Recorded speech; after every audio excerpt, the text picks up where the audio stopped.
আসসালামু আলাইকুম। আমন্ত্রণ জানাচ্ছি বাংলাভিউ রাতের সংবাদে। আপনাদের সাথে আছি আমি রফিকুল ইসলাম কামাল। বিস্তারিত সংবাদে যাওয়ার আগে শুরুতেই শিরোনাম। সিলেটে পুলিশ ফাঁড়িতে নির্যাতনে রায়হান মারা যাওয়ার পর প্রথম ময়নাতদন্তের ভিসেরা রিপোর্ট পেয়েছে পিবিআই। সুনামগঞ্জে ছেলের সর্তার আঘাতে প্রাণ হারিয়েছেন বাবা। দেশে করোনায় আরও 29 জনের মৃত্যু, নতুন শনাক্ত 1788। সাংবাদিক ডালিমের বাসায় হামলার ঘটনায় মামলা দায়ের। সিলেটে 24 ঘন্টায় করোনায় যতজন আক্রান্ত হয়েছেন, সুস্থ হয়েছেন তার চেয়েও বেশি। এতক্ষণ শুনছিলেন শিরোনাম, এবার বিস্তারিত। সিলেটে পুলিশ ফাঁড়িতে নির্যাতনে রায়হান আহমদ মারা যাওয়ার পর তার প্রথম ময়নাতদন্তের ভিসেরা রিপোর্ট হাতে পেয়েছে police bureau of investigation PBI. MAG Usmani medical college হাসপাতালের ফরেনসিক মেডিসিন বিভাগ থেকে রিপোর্টটি পিবিআইয়ের কাছে হস্তান্তর করা হয়েছে। পিবিআই পরিদর্শক আওলাদ হোসেন রোববার বিষয়টি সংবাদ মাধ্যমকে নিশ্চিত করেছেন। তিনি জানান, চট্টগ্রাম থেকে ভিসেরা রিপোর্ট আসার পর সেটি উসমানী হাসপাতালের ফরেনসিক মেডিসিন বিভাগ থেকে পিবিআইয়ের কাছে হস্তান্তর করা হয়েছে।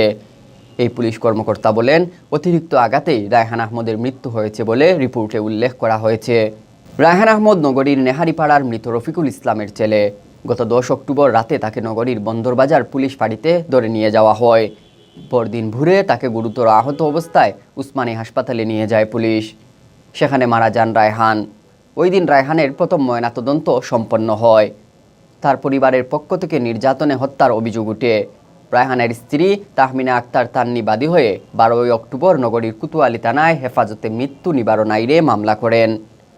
হেফাজতে মৃত্যু নিবারণ আইন অনুসারে নির্বাহী ম্যাজিস্ট্রেটের সামনে ময়নাতদন্ত করতে হয়। প্রথম দফায় তা করা হয়নি, ফলে আদালতের নির্দেশে 15 অক্টোবর কবর থেকে লাশ উত্তোলন করে দ্বিতীয়বার রায়হানের ময়নাতদন্ত সম্পন্ন হয়। রায়হান হত্যার ঘটনায় এখন অবধি এসআই আকবর হোসেন বুইয়া সহ 4 পুলিশ সদস্যকে গ্রেফতার করা হয়েছে। এছাড়া সব মিলিয়ে সাময়িক বরখাস্ত করা হয়েছে 9 পুলিশ সদস্যকে। সুনামগঞ্জের তাহিরপুর উপজেলায় ছেলের সর্তার আঘাতে প্রাণ হারিয়েছেন পিতা। শনিবার দিবাগত রাত 10:30টার দিকে উপজেলার বাণিজ্যিক কেন্দ্র বাদাঘাট বাজারে বাদাঘাট সুনামগঞ্জ সড়কের কলাপট্টিতে এই ঘটনা ঘটে। নিহত ইসলাম উদ্দিন উপজেলার বাদাঘাট উত্তর ইউনিয়নের কামরাবন গ্রামের মৃত ফালু মিয়ার ছেলে। তিনি 2 ছেলে ও 3 মেয়ের জনক ছিলেন। ঘাতক নাজমুল হোসেন উপজেলার বাদাঘাট বাজারের বাদাঘাট সুনামগঞ্জ সড়কের কলাপট্টিতে স্টেশনারি মালামাল ও পান সিগারেট বিক্রি করেন। পুলিশ ও প্রত্যক্ষদর্শীরা জানান, শনিবার রাত 10:30টার দিকে পারিবারিক বিষয়ে উপজেলার বাদাঘাট বাজারে কলাপট্টিতে নাজমুল হোসেনের দোকানের সামনে এসে তার বাবা ইসলাম উদ্দিন বকাঝকা করতে থাকেন। এতে নাজমুল ক্ষিপ্ত হয়ে সুপারি ভাঙার সর্তা দিয়ে বাবার মাথায় কয়েকটি আঘাত করেন। এতে ইসলাম উদ্দিন দোকানের সামনের পাকা সড়কের উপর সংজ্ঞাহীন হয়ে লুটিয়ে পড়েন। পরে অতিরিক্ত রক্তক্ষরণে ঘটনাস্থলেই তার মৃত্যু হয়। ঘটনার পরই নাজমুল পালিয়ে যান। দেশে রোববার সকাল 8টার আগের 24 ঘন্টায় করোনায় সংক্রমিত আরও 29 জনের মৃত্যু হয়েছে। একই সময়ে নতুন করে 1788 জন করোনা রোগী শনাক্ত হয়েছেন।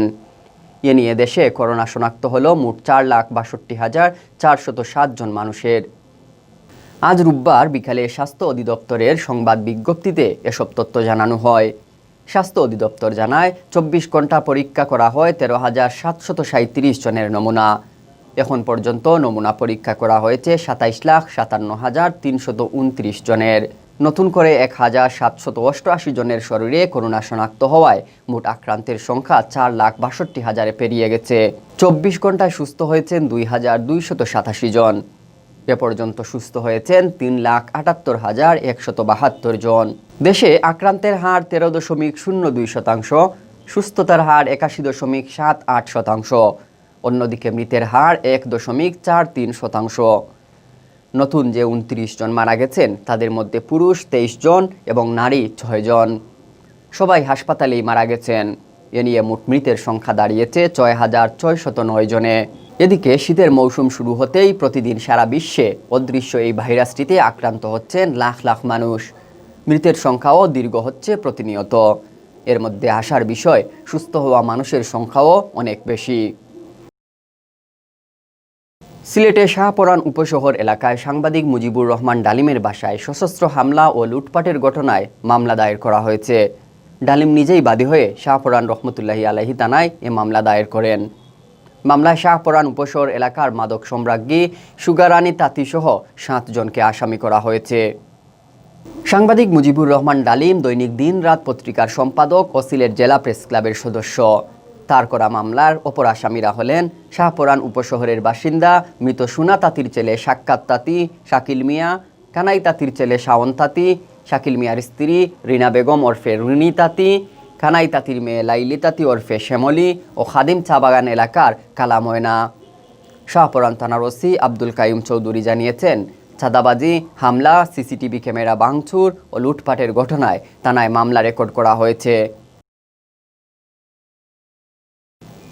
সিলেটে 24 ঘন্টায় করোনা ভাইরাসে যত রোগী আক্রান্ত হয়েছেন তার চেয়ে বেশি রোগী সুস্থ হয়েছেন। রোববার সকাল 8টা পর্যন্ত আগের 24 ঘন্টায় আক্রান্ত হওয়া রোগীর সংখ্যা 21 জন। একই সময়ে সুস্থ হয়েছেন 26 জন রোগী। আসার কথা, এই 24 ঘন্টায় সিলেট বিভাগের কোনো জেলাতেই আক্রান্ত কেউ মারা যাননি। নতুন আক্রান্ত 21 জন সহ সিলেট বিভাগে করোনা রোগীর সংখ্যা দাঁড়িয়েছে 14,587 জনে।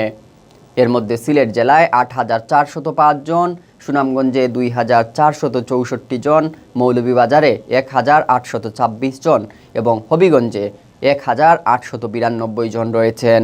সব মিলিয়ে সিলেট বিভাগে করোনা থেকে সুস্থ হওয়া রোগীর সংখ্যা এখন 13,371 জন। এর মধ্যে সিলেটের 7,692 জন, সুনামগঞ্জের 2,405 জন, মৌলভীবাজারের 1,713 জন এবং হবিগঞ্জে 1,561 জন আছেন। নতুন করে কেউ মারা না যাওয়ায় সিলেট বিভাগের 4 জেলায় করোনায় মৃতের সংখ্যা 243 জনই আছে।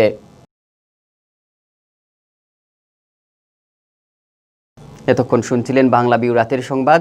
আমাদের সাথে থাকার জন্য ধন্যবাদ।